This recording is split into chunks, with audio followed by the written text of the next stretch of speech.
What's up, YouTube? This is Too Raw for TV. All right, so before I get into this video, shout out to the brother Eric Bennett for the donation to the channel via the Cash App. Salute to him for showing love. Truly appreciate it, brother. And thank you for being a smart and intelligent basketball fan. So, look, as I've stated, there is a hard push as we move into the twilight years of LeBron James's quote unquote career. I mean, he's not even playing right now, but it is what it is. So this debate, which was featured so prominently on television, this fake LeBron James, Michael Jordan GOAT debate, right? Which has been featured so prominently on television for the past decade, ever since he declared himself the GOAT after the 2016 NBA Finals, making it all about him. Interestingly, how whenever he loses in a series, as he did on Mind the Game, he reminds you that look, there's 8 other people out there on the court, other than the 2 superstars, or there's 3 other guys out there on the court other than me and Luka. Then he wants to share responsibility, but when they win, he wants all the credit, and that's why we despise this bastard, right? But anyway, on social media, there are more and more Klutch puppets popping up. And I know they're Klutch puppets because their arguments, either they're being compensated by Klutch, or they look at the numbers and they look at how many uneducated young fans there are. So they play into the media groupies' ignorance and tell them and say things that would have them flock to their product, their channels, so that they can profit off of that. You know what I'm saying? So I don't know which one this guy is, but he's been popping up lately. He's been making these arguments that, to me, they're not arguments that I haven't heard before. They're rather elementary and they're easy to debunk. But I'm just going to play it for you. Here you When go. it comes to this Jordan and LeBron debate, bro, if you're on Jordan's side, you have to contradict yourself at some point. If you say, oh, he got 6 rings, Bill Russell had 11. Oh, he did it in 13 years. Bill Russell won 11 in 13 years. LeBron had a super team. Name a time Jordan was on a bad team and won. You can't. He always had a great team. LeBron, the East was weak. Name a time Jordan played where you had 8 strong teams. Maybe the Pacers, Knicks, Orlando. At some point, you're going to have to contradict yourself. He never played a game 7. Okay, let's think about who he played against. Which all these guys are great players, great teams for their era. But you can't name a better team than Golden State Warriors. You can't name a better team than the Spurs. Name a team that Jordan played with that he had to face a 6'11 guard. Name one. At some point in that debate, if you're on Jordan's side, you're going to have to contradict yourself. It's okay to say someone was the greatest of their era. Just like we did for Bill, just like we did for Kareem. Now we got to do it for Jordan. But real hoopers understand that. Welcome to Score Society. Jordan was the greatest for his era. LeBron isn't definitively the greatest player for his era. He's not. Because you gotta remember, this guy started playing in 2003. Here we are in 2025. And yes, he's still playing, but he wasn't the best player of the 2000s. Generally speaking, it depends on how you look at it. The first half of the 2000s, it was Shaq. The second half of the 2000s, it was Kobe. Then if you look at the 2000 teens, I mean, you can make an argument for LeBron the first 5 years, but afterwards, it's Steph Curry. Steph Curry smokes him. And he hasn't won an MVP award in over a decade.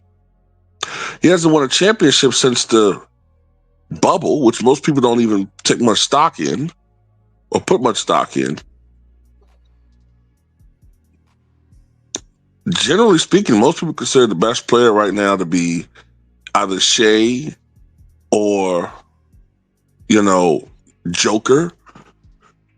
but the best players aren't being talked about. And this is what people are irritated about, because any other era, any other time, the best players are the face of the league. The best players. This guy is such a narcissist that he can't stomach the obvious best players being the focal point. This guy literally has a machine that's paying individuals, paying people to grift and promote him as being better than what he is, better than what he ever was, and probably paying you too. I don't get compensated by Michael Jordan. Michael Jordan doesn't give a fuck about any of this stuff. We're doing this because we truly believe in our hearts that he is truly the GOAT. Even with his abbreviated career, he still did more in his span than any other player in the history of the game. You could say that Bill Russell won more championships in his 11 years, right? I mean, in his 13-year career than Michael Jordan did in his 15-year career. Absolutely, he did, right? But then this is where this is where you are hypocritical. You say Jordan fans are hypocritical, but I've never seen a more hypocritical fan base than Kobe fans. I mean, excuse me, than LeBron fans. Nobody is more hypocritical than LeBron fans. You say that Jordan never played in an era where there were 8 strong teams. I don't know whether you mean in the entire league or do you mean the conference?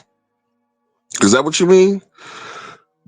Because when Bill Russell played, were there any other strong teams other than he and Wilt's Sixers or Wilt's Warriors?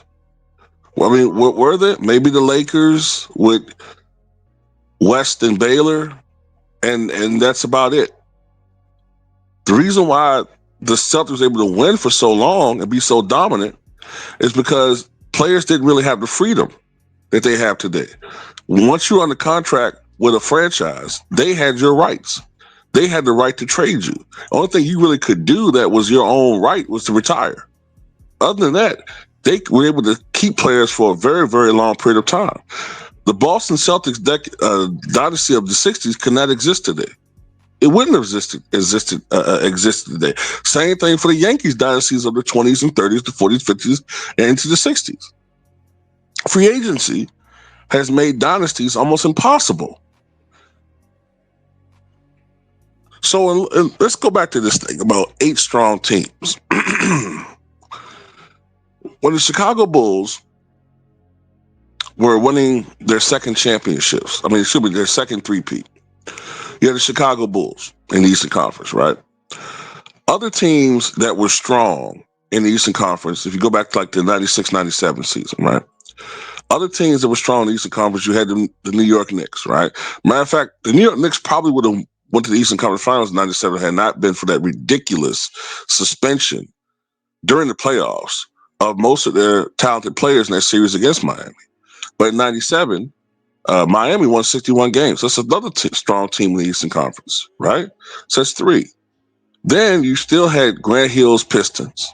You had the Atlanta Hawks with Steve Smith and Mutombo and Mookie Blaylock. That was a great team, right? So that's 1, 2, 3, 5 great teams, right? Matter of fact, if you go back to the 96-97 season, the A seed were the Washington Bullets. Do you know that who was on that team? That team had George Mirasan. That team had Chris Webber. That team had Jamal Murray, who would score 50 points the next year for the Washington then Bullets. The Wizards, the first year of the Wizards. That team also had Juwan Howard. That team had Rod Strickland, one of the best ball handlers the game has ever seen. Right? That was an 8th seed. They won 44 games that year in a supposedly weak Eastern Conference. I guarantee you, if that team was together today, they'd be a playoff contending and possibly finals contending team. Bulls smoked them 3-0 in the first round. You say that LeBron was going up against 6'11" point guards. You know, on switches, I've seen Jordan have to be guarded by monsters like Anthony Mason. I've seen Jordan go one-on-one I know switching didn't occur as much back then, but I seen Jordan have to go 1-on-1 against guys like Sean Kemp, who's 6'10". Sean Kemp could jump out the gym, and I seen Jordan school these guys. Okay, as a matter of fact, when I watch LeBron James play now, he's usually playing to his advantage. He's usually guarding guys who aren't offensive threats anymore, and the least threatening offensive players. And oftentimes, when he's trying to go into scoring mode now, he's going up against guys who are 4, 5, 6, 7 inches shorter than him. Whereas you got to remember, Michael Jordan oftentimes had to fade away. He had to create space against defenses. Why? Because he was often going up against guys who were smaller than him. Jordan wasn't just going up all the time, straight up and shooting over guys. Jordan to the fadeaway. Jordan to the fadeaway. Why? Because he had to go and he had to perfect the move to create space against defenses, because defenses could go against defenses could still be effective, and defenders could still challenge shot and make shots difficult. Jordan was really 6'5", to be honest with you, right? Do you see the fadeaway as often in today's game? No. Why? Because they don't need to do that. Guys don't need to fade away anymore.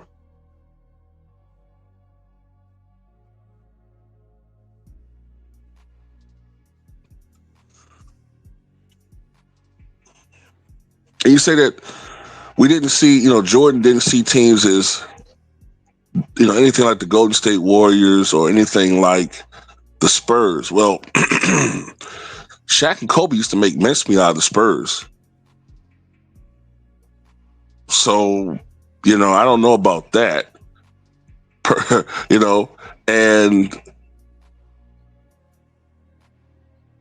we can't use that as an excuse anyway, because in 2007, that year when the team was supposedly weak, right? That team that he dragged, supposedly, that was a bunch of bums.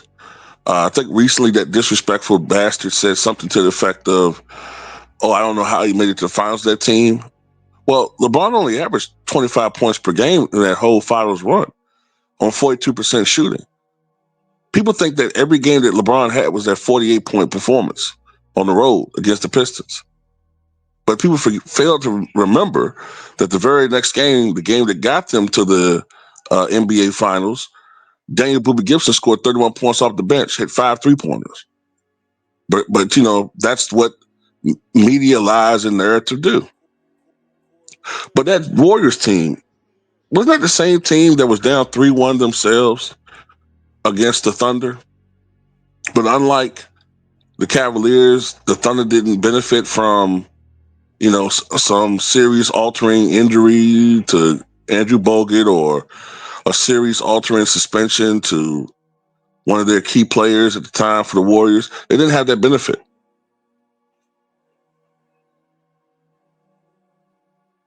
So no, us Jordan fans, we don't have to alter anything. We don't have to do that. That's y'all thing. That's what y'all guys do. You guys are always moving the goalposts. And to be honest with you, when I'm talking about Michael Jordan, I almost never have to mention rings. I don't have to talk about championships. I don't have to change anything. And one last point I'm going to make. Why is it when we're talking about Jordan versus LeBron, you did what you claim we do? The first thing you did was deflect and talk about Bill Russell. We're talking about Jordan versus LeBron. You made it about Bill Russell. And then you went right to disparaging Michael Jordan's era competition without mentioning that Bill Russell's era of competition was extraordinarily weak. But anyway, that's all I got to say about it, man. Tell me what you guys think.